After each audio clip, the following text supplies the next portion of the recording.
Hello everyone, welcome back to our channel Saanvi Viharam. Happy Sankranti అందరికీ.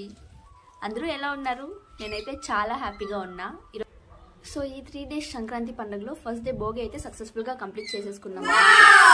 ఇంకా సంక్రాంతి అనగానే మనకు గుర్తొచ్చేది ఏంటి? కోడి పందాలు, ఎద్దుల పోటీలు, పొంగల్ పెట్టడం, రంగోలీ, ముగ్గుల పోటీలు, ఎక్సెట్రా ఎక్సెట్రా.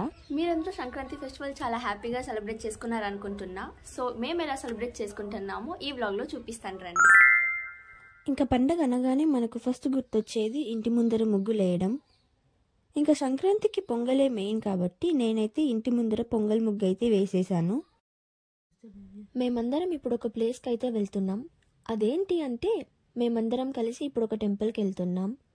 ఎవ్రీ ఇయర్ మా విలేజ్ వాళ్ళు ఇంకా చుట్టుపక్కల విలేజెస్ కూడా ఈ టెంపుల్కి వెళ్తాం. విలేజర్సే కాకుండా బయట సిటీస్కి వెళ్ళి సెటిల్ అయిన వాళ్ళు కూడా ప్రతి సంక్రాంతికి వచ్చి వాళ్ళ మొక్కులు తీర్చుకుంటారు. సో ఈ టెంపుల్ అంత ఫేమస్ అన్నమాట. ఈ టెంపుల్ ఉండేదైతే ఒక ఫారెస్ట్లో. ఇప్పుడైతే మేము ట్రాక్టర్లో వెళ్తున్నాం, కానీ మా చిన్నప్పుడైతే పిల్లలు పెద్దవాళ్ళు అందరం కలిసి అడవిదారిలో నడుచుకుంటూ వెళ్ళే వాళ్ళం. మార్నింగ్ అరౌండ్ 9:30, 10కి అలా స్టార్ట్ అవుతే గుడికి 12కి అలా రీచ్ అయ్యే వాళ్ళం. ఇంకా అక్కడ అందరూ రకరకాల వంటలు చేసి దేవుడికి నైవేద్యం పెట్టి పూజ చేసి అందరం తినేసి ఇంటికి రీచ్ అవ్వడానికి ఈవినింగ్ అరౌండ్ 5 to 6 అలా అయ్యేది. ఇంకందరికీ ఇలా ఇబ్బంది అయిపోతుందని చెప్పి ఈ మధ్య మట్టి రోడ్స్ అయితే వేపించారు. సో అప్పటి నుంచి అందరూ ఇలా ఏదో ఒక వెహికల్స్తో అయితే వెళ్తూ ఉంటాం అన్నమాట. కొందరు బైక్స్లో, ఆటోస్లో, ట్రాక్టర్స్లో, కార్లలో అలా వాళ్ళ దగ్గర అవైలబుల్ ఉన్న వెహికల్లో గుడికి వెళ్ళిపోయే వాళ్ళు అనమాట. ఇప్పుడైతే ఇలా వెహికల్స్లో వెళ్తున్నాం, కానీ మాకైతే చిన్నప్పుడు నడుచుకుంటూ వెళ్ళడమే బాగా నచ్చేది. ఎందుకంటే వెళ్ళే దారి మొత్తం ఫుల్ కొండలు, చెట్లు అవే ఉండేవన్నమాట. ఇంకా ఈ అడవి దారిలో ఎలిఫెంట్స్ కూడా ఉంటాయని చెప్పేవాళ్ళు, కానీ మాకైతే ఎప్పుడు అవి కనపడలేదు. న్యూ ఇయర్ వచ్చిందంటే చాలు, ఎప్పుడెప్పుడు సంక్రాంతి వస్తుందా, ఎప్పుడెప్పుడు ఆ గుడికి వెళ్దామా అని మేమైతే చాలా వెయిట్ చేసేవాళ్ళం. ఎందుకు అంటే సంక్రాంతికి అందరం కలిసి ఈ గుడికి వెళ్ళొచ్చు కాబట్టి. ఇంకా మేమైతే ఈసారి చాలా లేట్గా వచ్చాం. మేము వెళ్ళేసరికి అందరూ ఆల్మోస్ట్ వాళ్ళ వంటలే చేయడం ఫినిష్ చేసేసారు.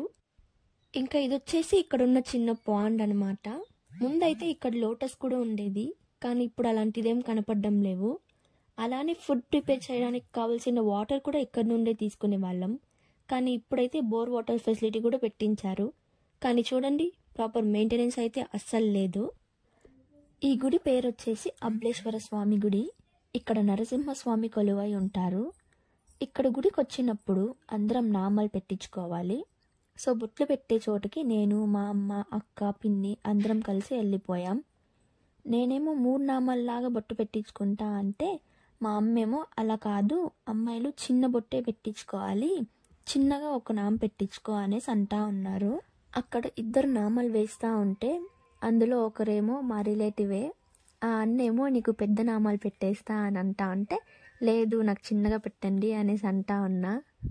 ఇంకా నేను ఆ అన్నతో వాదిస్తా ఉంటే మా మమ్మీ, అక్క, పిన్ని వాళ్ళందరూ నన్ను చూసి నవ్వుతా ఉన్నారనమాట. వంట చేయడం అంతా అయిపోయాక దేవుడి పూజకు వెళ్ళాలి కాబట్టి మా అమ్మ పూజకు కావాల్సిన పూలు, పళ్ళు అన్నీ రెడీ చేస్తూ ఉన్నారు. ఇది వచ్చేసి ఆవు బొమ్మ మా పిన్ని తీసుకొచ్చారు. ఇది ఎందుకు తీసుకొచ్చారు అని అడిగితే, ఆవులున్న వాళ్ళు ఈ ఆవు బొమ్మని దేవుడికి సమర్పించి మొక్కు తీర్చుకుంటారు అని చెప్పింది. ఇంకా ఈ టెంపుల్ ఫారెస్ట్లో ఉంటుంది అని చెప్పినా కదా, ఇక్కడికి మేము ఎప్పుడు వచ్చినా కానీ చాలా కోతులు కనిపించేవి. ఇంకా అందరం ఆ కోతులకు బనానాస్ కూడా తీసుకొచ్చే వాళ్ళం. పాపం వాటికి ఫుడ్ అవి సరిగా దొరకవు కదా, అందుకని చెప్పి. కానీ ఈసారి అయితే మాకు చాలా అంటే చాలా తక్కువ కనిపించాయి కోతులు.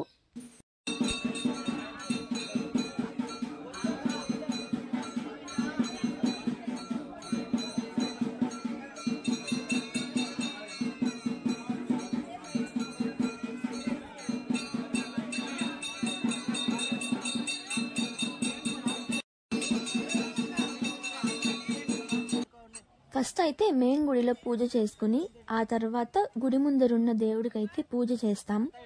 ఆ తర్వాత ఆంజనేయ స్వామి గుడికి వెళ్ళి పూజ చేసుకుంటాం. ముందైతే ఆంజనేయ స్వామి విగ్రహం ఉండేది కాదు, అది రీసెంట్గానే పెట్టించారు. అదొక్కటే కాకుండా రీసెంట్ టైమ్స్లో ఈ టెంపుల్ని చాలా బాగా డెవలప్ చేశారు.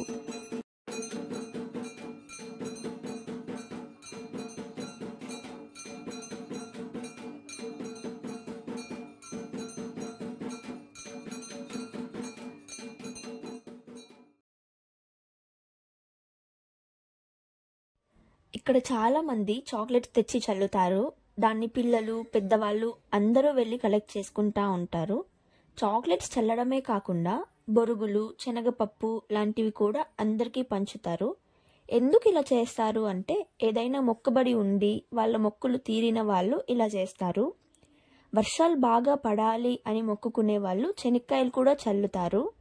ఇంకక్కడ కలెక్ట్ చేసుకున్న చాక్లెట్స్, బొరుగులు అన్నీ రిటర్న్ వెళ్ళేటప్పుడు పిల్లలందరూ ఎంతో సంతోషంగా తింటూ ఇంటికి వెళ్తారు. మేము కూడా చిన్నప్పుడు ఇలానే చాక్లెట్స్ కలెక్ట్ చేసుకుని లాస్ట్లో అందరిలో ఎవరికి ఎక్కువ చాక్లెట్స్ వచ్చింది అని చెప్పి లెక్క పెట్టుకునే వాళ్ళం. దేవుడి దగ్గర పూజ చేసుకోవడం అయిపోయాక ఫైనల్గా అందరం కలిసి తినేసి ఇంటికైతే రిటర్న్ వెళ్ళిపోతాం. అయితే మా సంక్రాంతిని ఇలా హడావిడిగా హ్యాపీగా జరుపుకున్నాం అనమాట. మీరు ఎలా సంక్రాంతి సెలబ్రేట్ చేసుకున్నారో నాతో షేర్ చేసుకోండి. మీకు కనుక నా ఛానల్లో కంటెంట్ నచ్చినట్టయితే please do subscribe my channel and thanks for watching. Bye.